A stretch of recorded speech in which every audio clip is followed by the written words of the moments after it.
welcome to Was It Something I Said, the panel show that celebrates quotations in all their forms, both the spoken and the written word. For instance, Tony Blair once said, "Some people would like me to retire, but I never will." Adding, "That was 11 words, that'll cost you $1,100. On Mickey Flanagan's team is Canadian comedian Katherine Ryan, and with Richard Ayoade is British comedian Bob Mortimer. And here to read our quotations is someone who once said of the Dalai Lama, "We share a passion of boxing. We used to do a little bit of light sparring." It says a lot about the man that within minutes of meeting him, the Dalai Lama, the embodiment of peace, compassion and enlightenment, fancied a fight. Please welcome actor and explorer, Brian Blessed.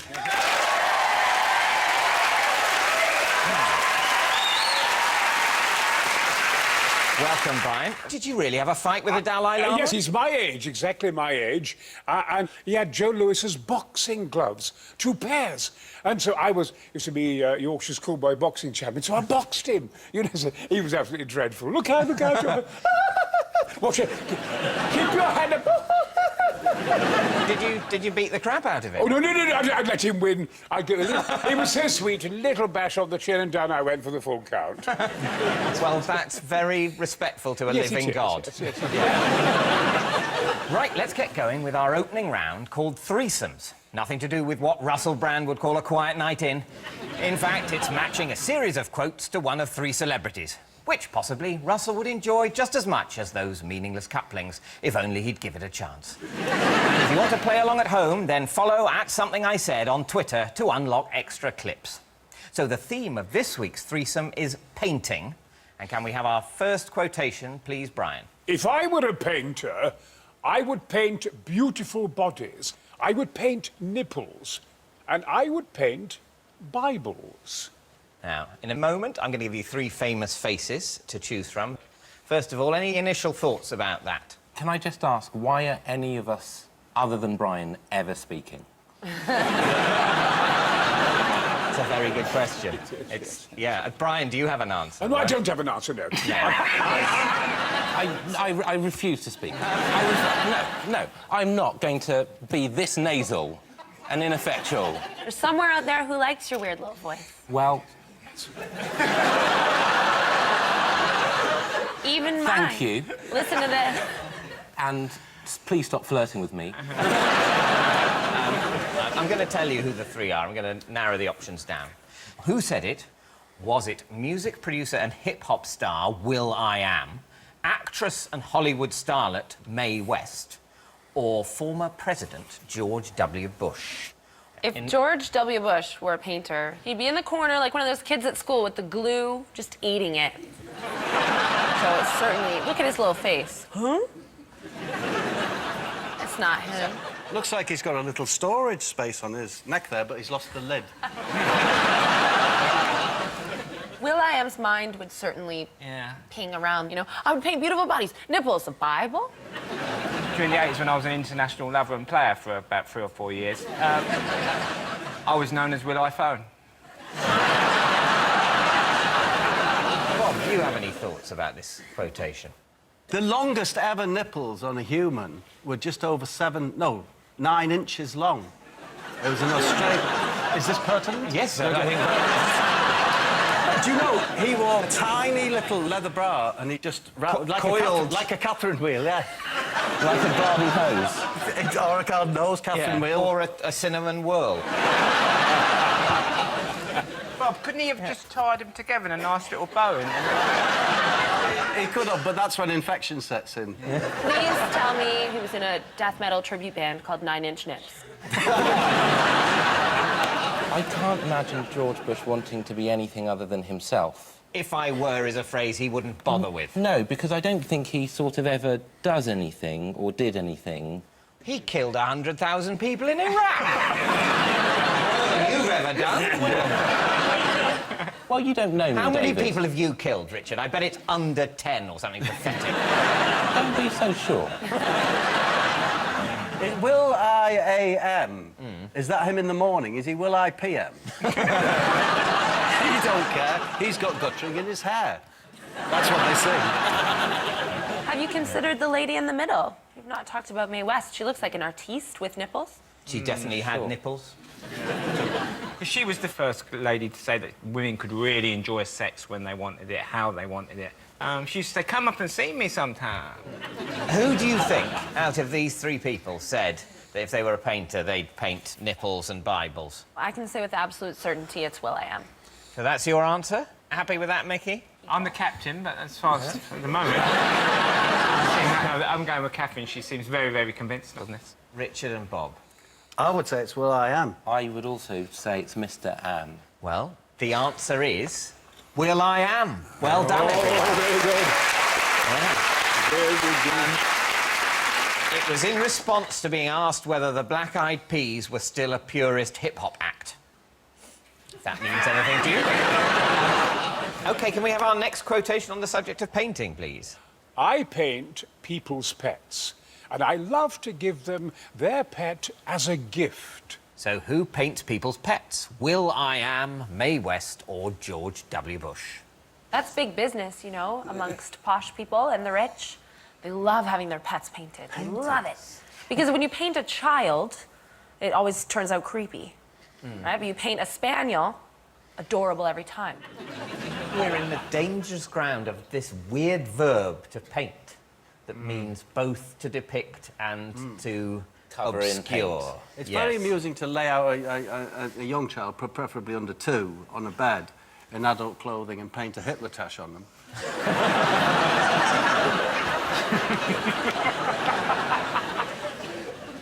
Now, this person who said this quote has knocked out at least 50 portraits of dogs. People love their dogs. Have you got a dog? No. A cat? You're a cat person? No. I'm just a person. I have no superpowers. Are you saying you keep people as pets? Yes. What's the word? Slaves. Yeah. And more what you'd call inhuman trafficking, I guess. What I like as a pet is to import, 14 or 15 prostitutes from Eastern Europe and, generally live off their earnings. I mean,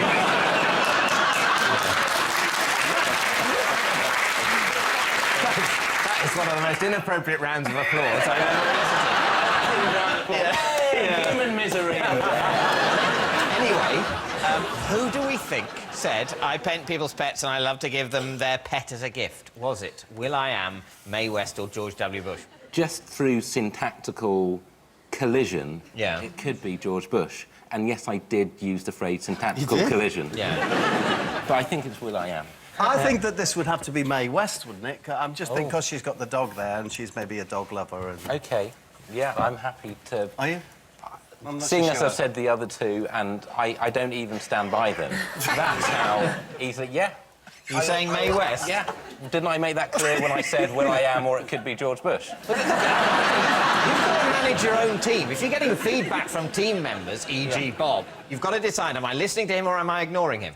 Brian, help me out. Don't ask yes, Brian yes, for yes, help. okay. He knows the answers. Yes, I know the answer. Well, yes, he's the ideal person to ask. That's cheating. And what are the penalties? Well, You've lost your authority. no, I mean, you're right. And I feel very small. You've lost your authority. No, you're a man of stature. I'm just saying that you can't run the quiz. No, there is a, there is a penalty. Just south of Everest, on the southern side, is Fangdung, and it is the biggest shithole in the world. And you go there, and you open up a door, and you look out, and there's a huge mountain of shit there, and you get on a plank above it, and if you slip, you'll never be seen again. Well, there you go. That's the punishment. That's the punishment, Richard. That's how you run a quiz. Yeah.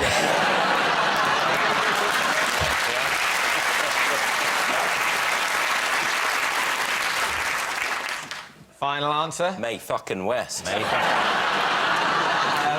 you allowed to say fuck? You are allowed to say fuck. The Queen said to me, you know, Mr. Blessed, the other week when you were on about 2 years ago, have I got news for you? You did say F-U-C-K 30 times, you know, but you didn't appear to swear. But, of course, it's an Anglo-Saxon word, fuck. It means spreading of seed. That's what I tell you. I think it's probably allowed, you know. Have you heard the Queen say fuck? That is amazing. Why is there no clip I on have a marvellous YouTube? relationship because I call her Knuckles, because every time you're far too old to be going up Mount Everest, and she comes along, she's always hitting me. Ow! With her knuckles. Well, I've got a very intimate relationship. Vicky and Catherine, what's your We answer? seem to be thinking we think it might be George Bush because it seems like the sort of thing that he just paint like a circle and put and put some ears on it. Go, cat, you're a cat. He'll give you the picture of your cat. So you're saying George W. Bush? What do you think, Catherine? Yeah. Definitely. Well, the answer is George W. Bush. Well done, Vicky and Catherine. Yes. He took up painting in retirement after reading Churchill's Painting as a Pastime. Of his own paintings, Bush has said, I relax, I see colours differently, I am, I guess, tapping a part of the brain that, certainly never used when I was a teenager. Or a president. OK, Brian, can we have the next quotation on painting, please? It may reflect my precocious nature, me painting myself in a bathtub. Yeah, as a clue, I can tell you that all three of this threesome have owned bathtubs. So, I don't know if that... George would never get in a bathtub. Why not? Too risky. A war breaks out and you're in the bath. It takes ages to get out and dry yourself down. She's a shower man, you can see that, can't you? But then in the shower, it's harder to hear if someone's shouting from downstairs, a war's just broken out. you need it to help deal with it. Whereas in the bath, you can hear and people can ask you questions through the door or whatever. You can get more admin done, I think, from the bath than from the shower. Yes, because your PA could lie under the bath. That would be perfect. They could be under the water, Bob. There's a war on. Who do you think it is? Who's precocious and self-painting in the bathtub? Have you ever been to someone's home and they've hung photos of only themselves all around the house? Photo of themselves on the bedside. Oh, I've got that. I've got a big picture of me in the nude. On the ceiling, and I just look up and go, whoa. I'd say it's Mae West. She's precocious. You think Mae West, precocious and a bit saucy, the implication of nudity that so often comes with having a bath. Not for me, of course. I wear trunks. What do you think? I think it's Will.i.am. You're not a fan of Will.i.am, I sense. I feel I've spent less time thinking about Will.i.am than perhaps I ought to have. I already feel I've said Will.i.am more times than I wish I ever had to. Yeah, I feel somehow that I'm being forced into a verbal pattern that I don't wish to adopt by his very name. I don't have to go up in the middle in a name. No. He's forcing me that way. We should be able to handle it. I we mean, can handle why not? Arthur C. Clarke, can't we? But that's in between different sections of his name. Oh, I see what you're talking... Oh, it's the William. thing. It's in the middle of Oh, William. right, it's William.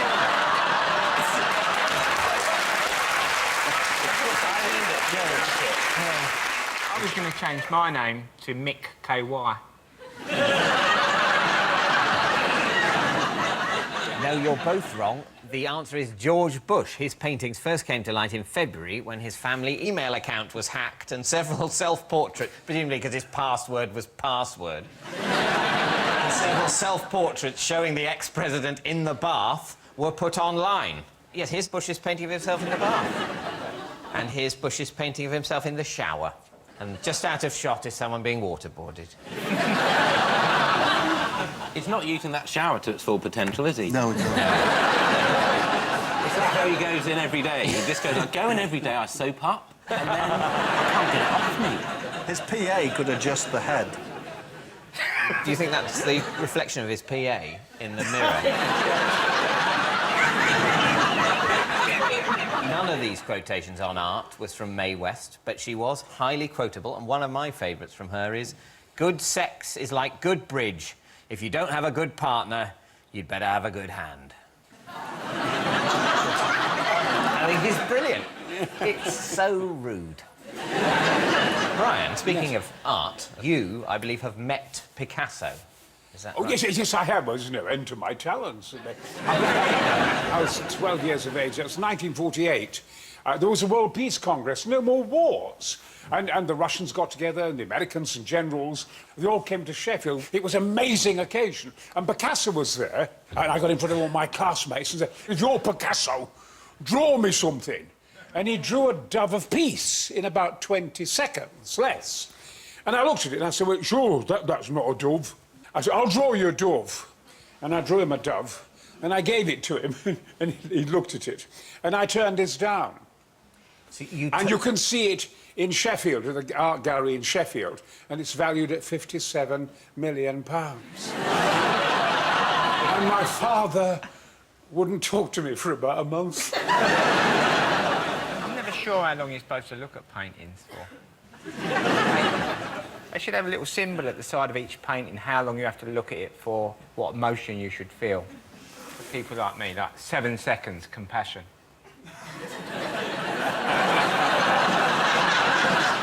And you're gone. So, at the end of our threesomes round, I can tell you that Mickey's team is in the lead.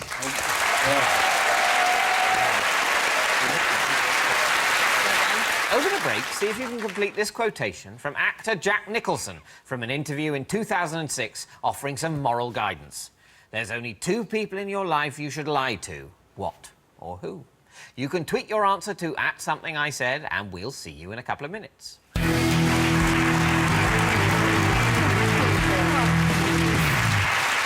Welcome back to What Is Something I Said. Before the break, we asked you to complete this quotation from Jack Nicholson. There's only 2 people in your life you should lie to. Any thoughts, panel?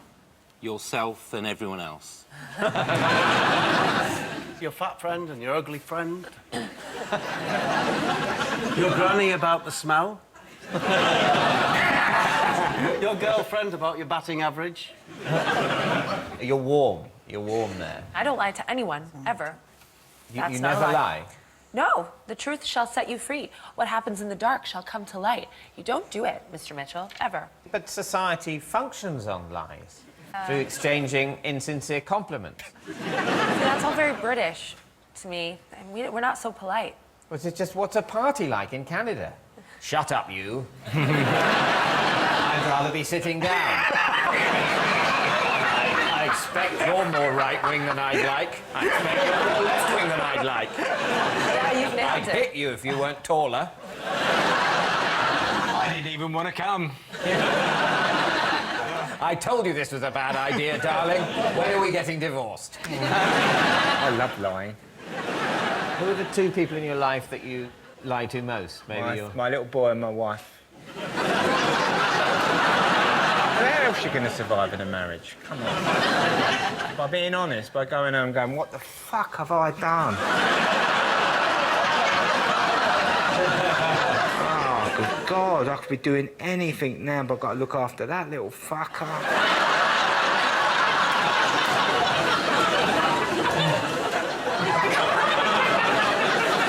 Jack Nicholson, I can tell you as a clue, is no longer married. Maybe you should lie to your wife and your girlfriend.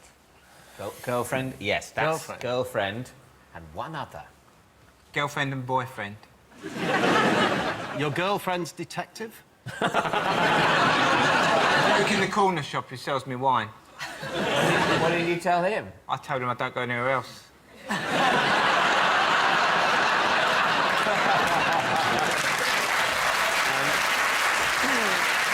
The police. The police! Yeah. Well done. Any idea how Jack's age has affected his womanising? Oh, I think I know the answer to this. He said something ludicrous like he only takes Viagra when he's with more than one woman. That is not the answer, but that is fascinating.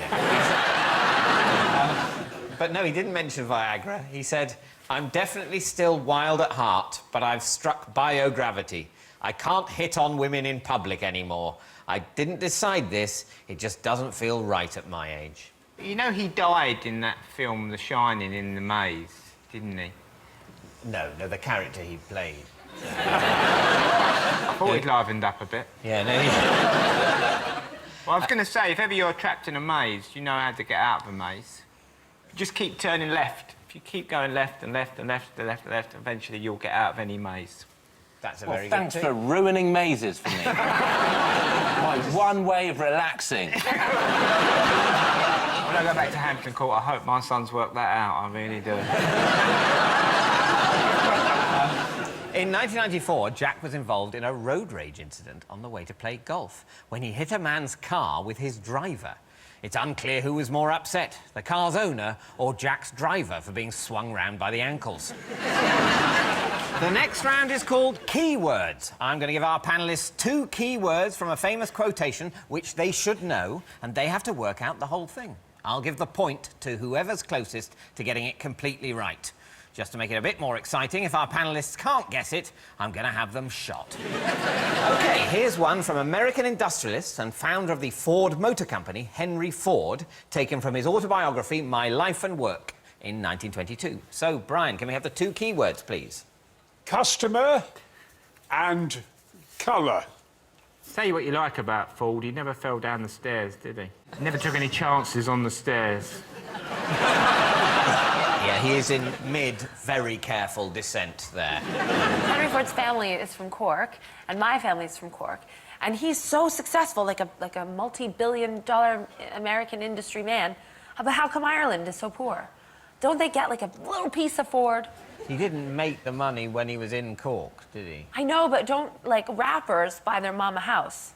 Right. Will.i.am never would have let Ireland suffer the way it is. Henry Ford, nothing. I'm starting to think he's a piece of shit.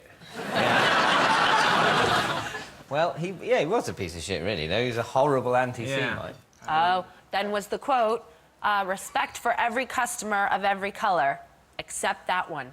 Well, yeah. Well, this is something to do with the first big production car, wasn't it? He's Model T. The Model T, exactly. Yeah. He's referring to his announcement in 1909 that Ford were going to build only one model of car, the Model T. Is it like the customer can have any colour of car they like as long as it's black? That is basically right. In fact, he was an anti-Semite, but he wasn't racist against black people. So he was selectively racist, which, I don't know if that's better or worse. It's just different, really, I isn't think it? all racism, by its nature, is selective. That's what's great about it. Yes, that's it. But no, you're so completely right. I don't think I can let Mickey and Catherine guess anymore. I just think I have to get the complete quotation from Brian, please. Any customer can have a car painted any colour that he wants, so long as it is black. Ford suggested the use of black from 1914 to 1926 due to the cheap cost and durability of black paint. You know, part of the reason he broke everything up into an individual task was so it would be easy to sack people. So rather than have a one man who could build a car, who could then hold you to ransom. Yeah, all you do is put the top on the petrol tank. Anyone could do that. And he was the first person to do that. Essentially, he crushed craftsmen. I would have thought the one who did the engine, though, was pretty key. I don't think you followed through the dream of breaking the job down if there's one guy on the engine. If you sort of go, OK, I put that on the wheel, I put that little bit on the seat cover, and then that guy, he then builds the engine. I guess that's why I never became an industrialist. Which world leader had a life-size picture of Ford by his desk? Idi Amin. No. Stalin. No. Churchill? No. Hitler. Hitler. Hitler.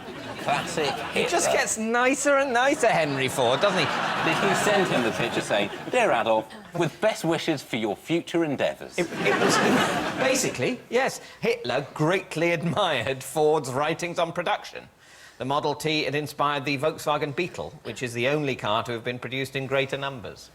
As the motor car took over from the horse-drawn cab, Henry Ford borrowed the idea of using a moving assembly line from the meatpacking industry, which uses horses in a rather different way. So, at the end of our keywords round, I can tell you that the teams are now tied.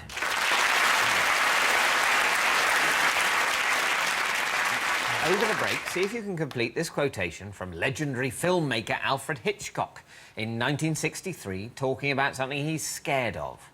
Have you ever seen anything more revolting than... what? You can tweet your answer to @somethingIsaid, and we'll see you in a couple of minutes.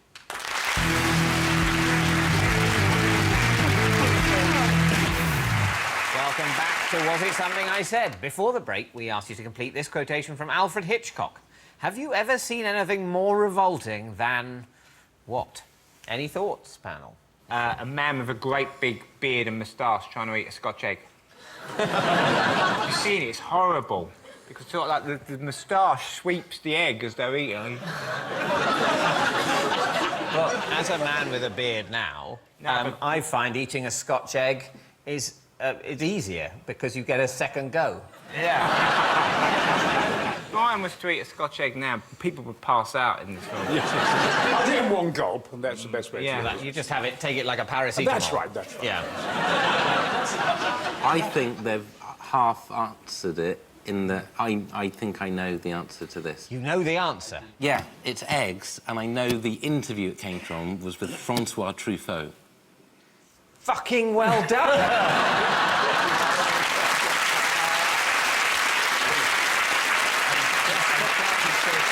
He said the yolk is like blood. He ate food privately and kind of really in a hoardy sort of way, but had these certain things that he really disliked. And all of the seduction scenes in Hitchcock films generally are accompanied with a meal. Well, what he actually said about blood, he said blood is jolly, red, but egg yolk is yellow, revolting. I've never tasted it. It's odd, because he sort of looks like an egg. He also looks egg-bound. Brian, can we have the full quotation, please? Yes. Here's a full quotation. He says, Have you ever seen anything more revolting than an egg yolk breaking and spilling its yellow liquid? What other phobias did Hitchcock have? You might know this, Richard. He was famously frightened of the police because when he was young, he did some, minor thing, and his father got the local policeman to lock him up in a jail cell for 10 minutes and then let him out and say, this is what we do to naughty boys. It says here, being frightened of policemen, he said, started when I was about 11. I'd been on a bus ride and I didn't have the money for the return fare. I made my way back on foot and reached home after 9. My father opened the door and didn't say a word. He just gave me a note and said, take it to Watson. Watson was a policeman, a family friend. He'd no sooner got the note than he shut me in a cell, shouting, this is what happens to bad boys who get home after 9 o'clock. It was 53 years ago, but every time I see a policeman, I start shaking. He was also famous for casting himself in his own productions, but how... You'll definitely know this, I'm sure. How did he place himself in a scene in the film Lifeboat, which was a story of shipwrecked survivors adrift in the middle of the ocean? He was in the lifeboat. He was the lifeboat. He wasn't in the lifeboat? He went past on a banana. All his mates, they're on their way to Magaluf. No, not that. He was in a article for losing weight in a newspaper, and he'd just been on this big diet and had lost a lot of weight. And so there's a before and after picture of him. Yeah, that's absolutely right. And Hitchcock is both men. who's reading the paper? Some guy. William Bendix. Great gangster. William actor. Bendix. Yeah, terrific. I'll cook your teeth down your throat. Wonderful. Great. Well, William Bendix also invented a wonderful mint. Alfred Hitchcock's cameo appearances have helped make his films very popular with cinema goers, as his movies offer not just a thrilling suspense story or murder mystery, but also a free game of Where's Wally? Now it's time to play a round called What Are They Talking About? You're going to hear a quote that's been taken completely out of context, and you need to work out what that person is talking about. Sort of like being a high court judge who's had a big lunch and has just woken up in the middle of someone giving evidence, and now has to work out whether it's an email scam or a drive-by shooting. This quotation is from naturalist and broadcaster David Attenborough talking about his beliefs on a chat show in 2009. May I have the quote, please, Brian? Nobody goes up to 19,000 feet just to make a joke. So, what's he talking about? Is it when you're on a plane and the stewardess comes past and you say, pull my finger? Is it true that he went up and lived with the gorillas? So is it something about going up and living with the gorillas No, I don't think it's about gorillas, because I don't think gorillas live at 19,000 feet. But what is Do they not? 19,000 No. feet? Give me like a benchmark. At 19,000 feet, you're beginning to die quite rapidly. And then at 21,000 feet, you've got 16 days to live, even if you're well acclimatized. 28,000 feet, where I was, 1 day without oxygen, then you will die in 1 day. 19,000 feet, you're deteriorating. You don't want to stay up there too much. Who could live at 19,000 feet, then? Well, nobody can live there for very long, but you can go there. I'll give you a clue. Is it someone who's pretending to be something? You go up to 19,000 feet to put something on yourself? To pretend to be this creature? Then who is it? Oh, that's too much of a clue. Is that too much of a clue? Back. But my saying it's too much of a clue has made it a bigger clue. Is it about Bigfoot? It is. Well, let's have the full quote, Brian. Yes, I'm so sorry. I buggered that up. I'm so sorry. I just wanted to help. No, well... You really did. I am absolutely baffled by the abominable snowman. Nobody goes up to 19,000 feet just to make a joke. Yes, Attenborough acknowledges that there are very, very convincing footprints and that there is an unanswered problem there. So basically, he's saying that he thinks there might well be a Yeti. Have you seen a Yeti, Brian? It seems to me that there is a case for the Yeti, Sukpai, whatever you want to call it, and different types. I did say to the Sherpas, when I was deep on the northern side of Tibet, the first time I went to Everest, I said to them, is there such a thing as a Yeti? Yes. My father killed a Yeti when I was a little boy. I said, well, what did he look like? He said, he looked like you. I think there's no doubt, from what I can gather, from the Russians and everything else, and in Mongolia, where they traipse across the countryside and migrate in the summer and the autumn, I think that they certainly exist. David, Yeah. Can Brian say some more things? Yes. Brian, I need you to make a tape of you talking for an hour, and I need to hear that tape every day. Every day. Oh, very well. Good. Our final round is the Was It Something I Said round, in which each team has to work out who said the following quotations. It'll be from someone on the show tonight or from our virtual guest, Russell Crowe. We rang Russell Crowe to ask for some quotes for the show, but all we got was the sound of the phone flying through the air and ricocheting off a bellboy's face. So look out for that one. First up is Richard's team. Who said the following? Was it Mickey, Catherine, Brian, me, or Russell Crowe? I'd like to play a passionate woman, but no one will let me. I think Brian, don't you? Although, could it be Flanagan? I wouldn't mind playing a woman, but not a passionate one. I don't want to be passionate. You'd like to play a frigid woman? Yeah. Ooh, keep that cock away from me. You've immediately brought that to life. Yeah. And with it, a considerable and moving backstory of rejection that explains her inability to form physical bonds. Yeah. That's the Oscar clip. Yeah. And the Academy Award goes to. And they play that one clip. Mickey Flanagan for cock-hating woman. So you think not Flanagan? Well, I think it's Brian. Yeah, Brian. Is that your answer? Yeah, we're going for Brian. The answer is Russell Crowe. Yes, it was. He said it in an interview earlier this year when asked about his dream role. All right, so next up, it's Mickey's team. Who said the following? Was it Richard, Bob, Brian, me, or Russell Crowe? I haven't cried since about 1996. So, who was that? I think Mr. David Mitchell probably doesn't cry. No, he does. Not, you wouldn't see it, but it's, you know, like he probably just gets his hands and pushes them right into his face and just runs straight into a wall to stop it happening or something. Also, he probably keeps a diary, so logged it in 1996 when he did cry. Yeah. I do not log my liquid emissions. I think Brian seems like he would cry at anything. If he saw, like, a yak with one leg, like, walking along, go, oh, that yak, what alive! I have to take it home! So I think it's erring towards Russell Crowe. I think we'll go with Russell Crowe, yeah. Well, the answer is me.